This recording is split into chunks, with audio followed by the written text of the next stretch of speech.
to Bait and Switch TV. Our hot topic tonight, the Federal Reserve banking system.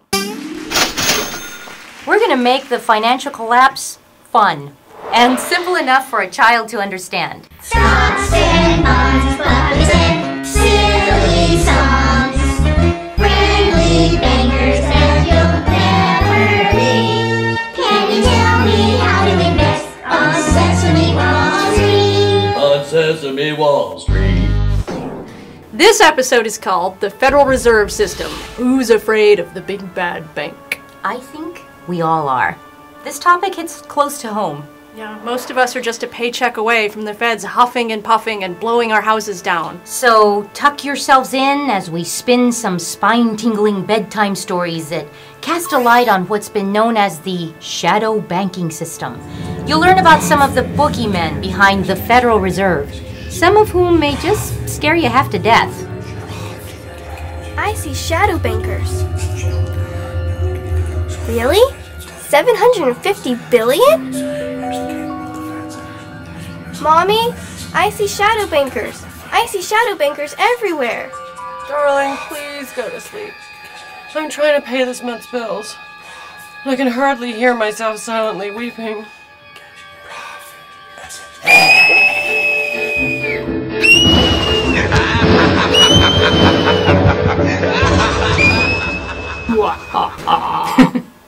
We'll consider some of the key players in the financial crisis. Ben Bernanke, Hank Paulson, Timothy Geithner, Alan Greenspan, and members of Goldman Sachs. And then we'll take a shower. How does this formidable central bank affect the lives of everyday people? We lost our home. Our retirement is cut in half. I lost a lot of money, probably about half my savings in the stock market. We took a hit like everybody else did. I just recently lost my job, been able to find work just at a lot lower rate. I graduated from law school in spring of 2009. I'm still unemployed like a lot of my friends. I was laid off. I see another recession, depression coming. I heard my husband, he actually cried upstairs in this apartment we were in. I heard his voice go in like, he doesn't do that. He's a steady man. Well, just last week, actually, I was laid off. I lost my job a year and a half ago. It's just been a hard time for a lot of people. Where are we going, Mummy?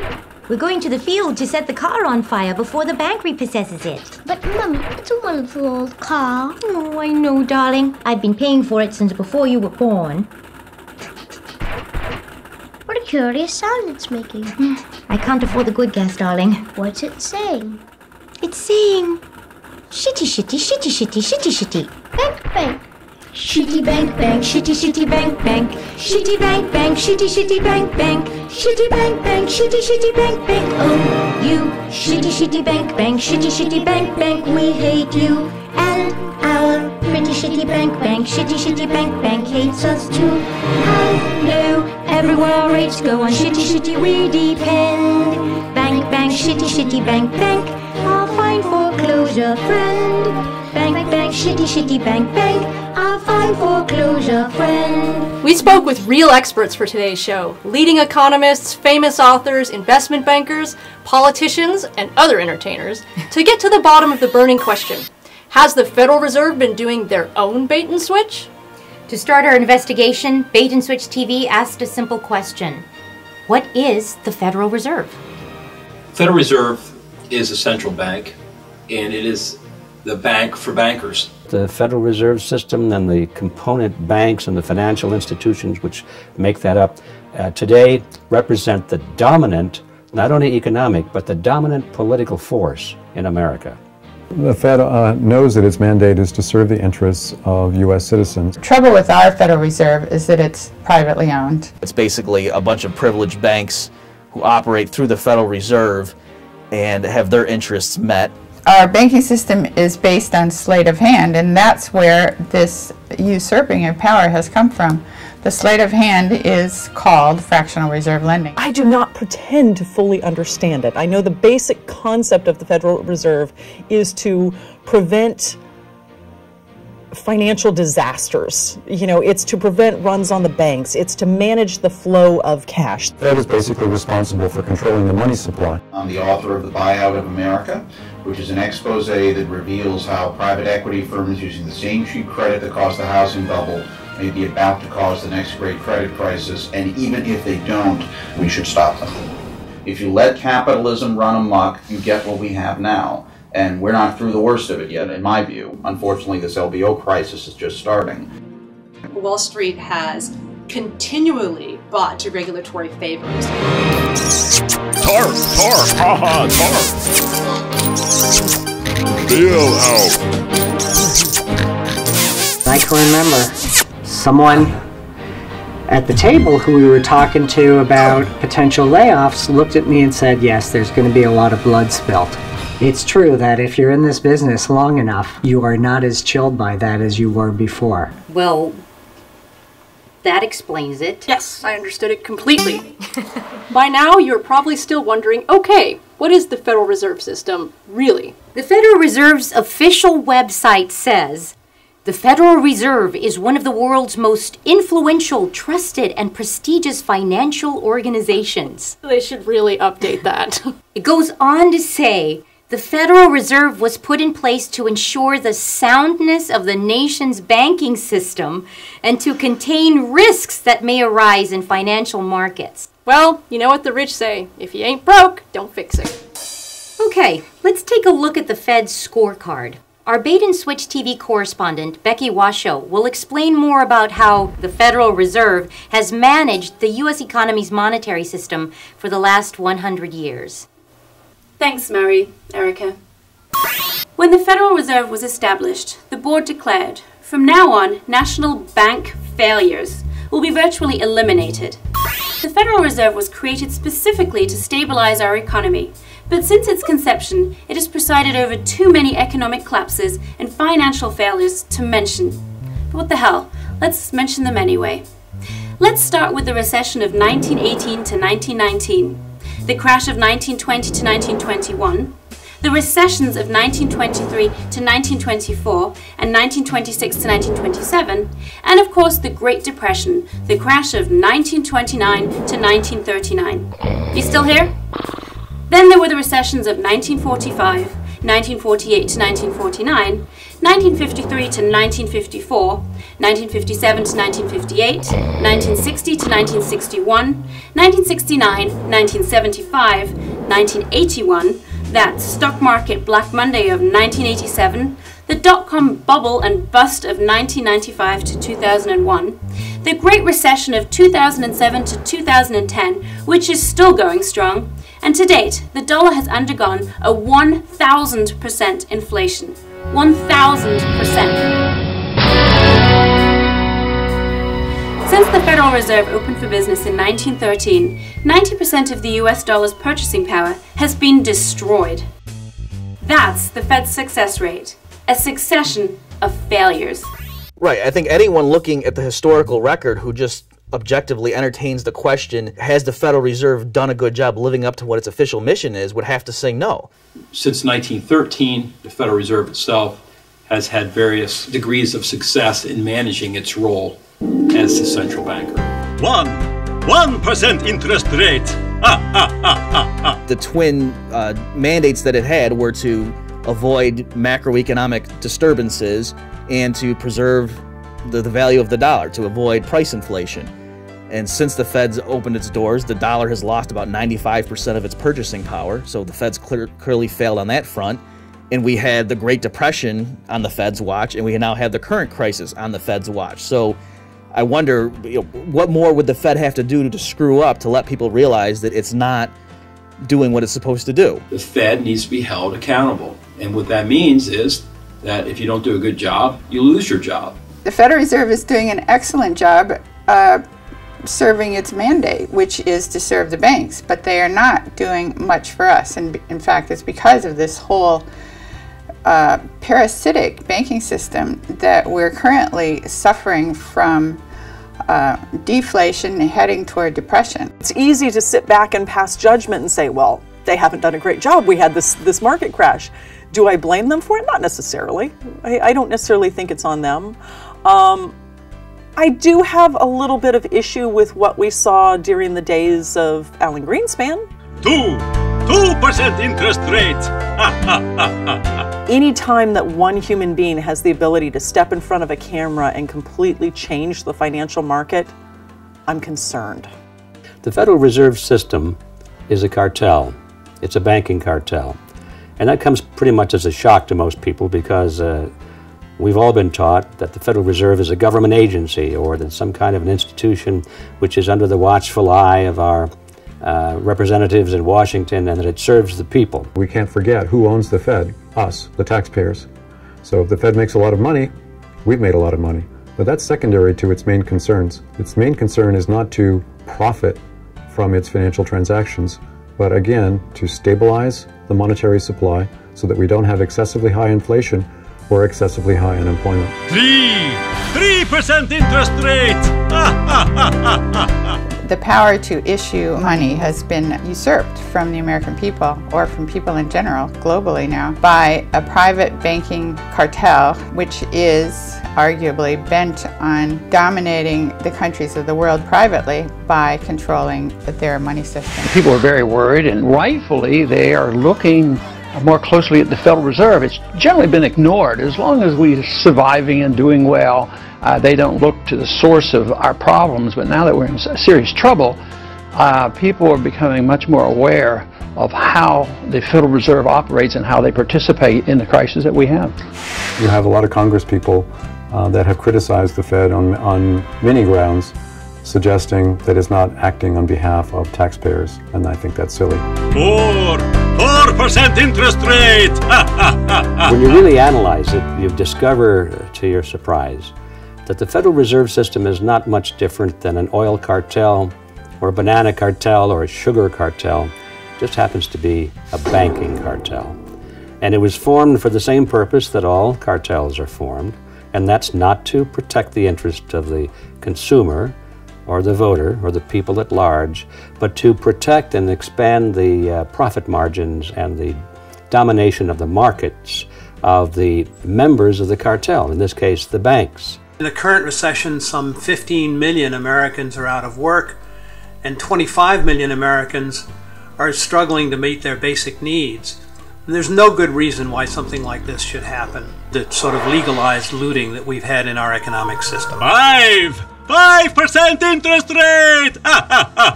We appear to be heading toward another Great Depression, and there is reason to suspect that this is actually being engineered. It's an intentional depression. I know many people would argue with that, but depressions are caused when there is not enough money in the system. That's the definition of a depression. Meanwhile, the perpetrators of this crisis have been bailed out by the taxpayers and have gone back to paying themselves bonuses as usual in the billions of dollars. It's the banking system itself that is responsible for the collapse in the money supply. And yet, at the moment, we have this campaign for slashing services, tightening our belts in order to supposedly clean up the deficit because the government is alleged to be spending too much.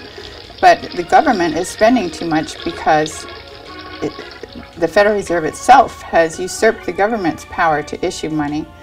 And the government has certain commitments. It has commitments to the people who are blameless here. It's the people who are going to be made to pay to pick up the bill for this huge $15 trillion outlay that we've made for to save the banks. And the banks are not turning around and saving us in return. And it is very troubling that the current Treasury Secretary and Bernanke, the head of the Fed, are people who are very tied into Wall Street. Wall Street does not know how to run this country. $750 billion! One of the great lessons of history is that any nation that fails to provide for the basic needs of its people is destined to fail. La la la la, la la la la, elbows for. La la la la, la la la la, elbows for. He lost his money and his house too, so elbows for. And now, a cartoon. In the great hall of injustice, there are assembled the world's greatest economic superheroes, created from the collapsing cosmic collateral of the universe. Fat Cat, when it comes to fighting crime, he has no restraint. No restraint. I mean it. The Deregulator. He doesn't follow the rules he makes the rules he doesn't follow. This is the air traffic control. You cannot do that, sir. It's against the rules. I'm the Deregulator, damn it. The Greenspan Lantern, a shining beacon of hypocrisy. You don't want to meet him in a dark alley. And Red Tape. Bitten by a radioactive acorn volunteer, she fights corporate crime by making it incomprehensible. Hey. The Shadow Banker, more powerful than a liberal motive, able to leap logic in a single bound. And with the help of other super frauds like Embezzleman, warding off the depression with his golden parachute of privilege.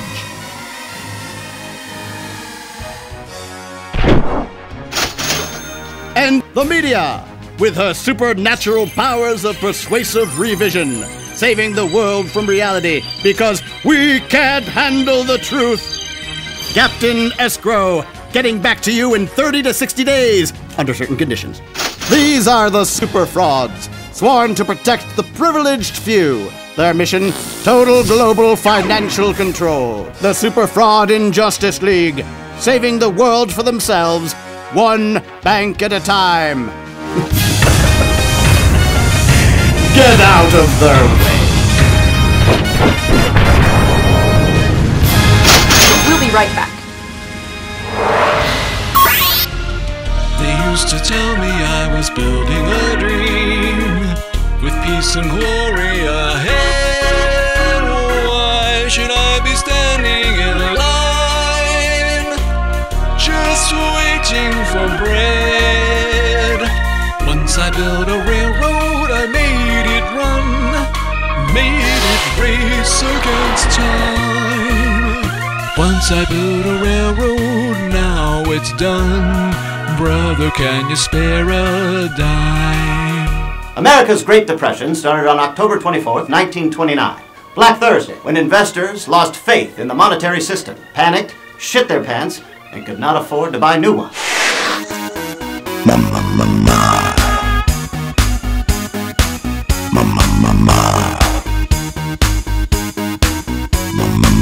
I want a leverage buyout for my company. I want a huge amount of borrowed bank money. I love it. Got no intuition, borrowed most my purchase price. And after I can't pay it off, the banks will take their slice. LBO, makes bankers wet, seeing what they'll get. LBO. What is the role of the Federal Reserve? I think a child could answer that. Well, maybe not my child. And their jobs are going to get whacked, and the economy's going to get iced big time. Back of the head twice. Boom! Boom! Huh?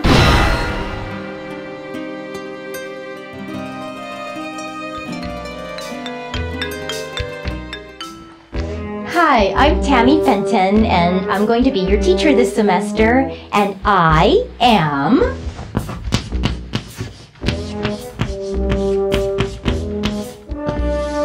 fucked. You are fucked. We are fucked. Anyway, what was I going to say? Oh, yeah. I just want to assure you that I had absolutely nothing to do with the current financial crisis.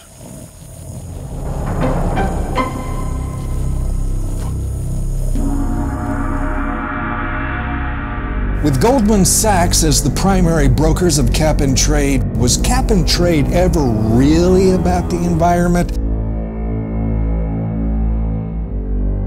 The devil is always in the details.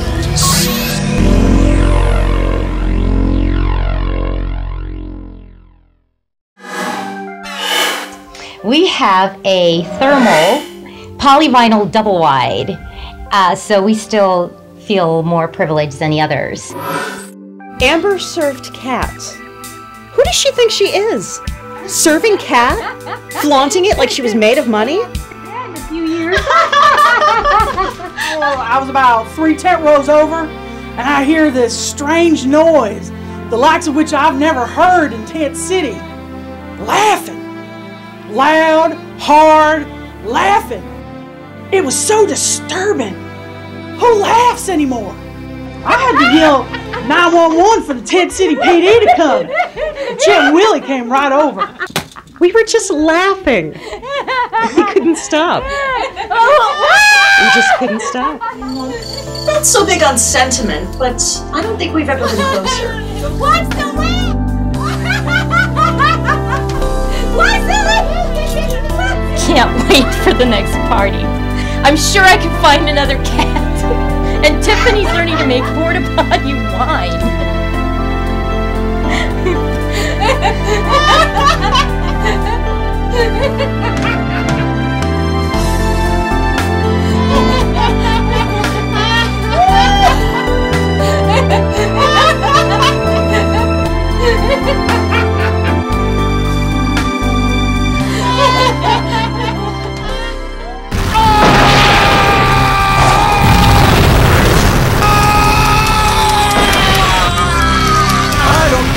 I've been told shadow bankers have no soul. Buy out 1, 2, default 3, 4. 1, 2, 3, 4. 1, 2. You're screwed. Do you have what it takes to take what they have? They come from every corner of the country. Harvard, Yale, Stanford.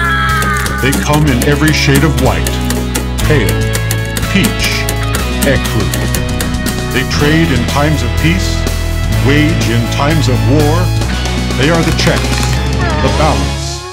They set the standards by which we thrive.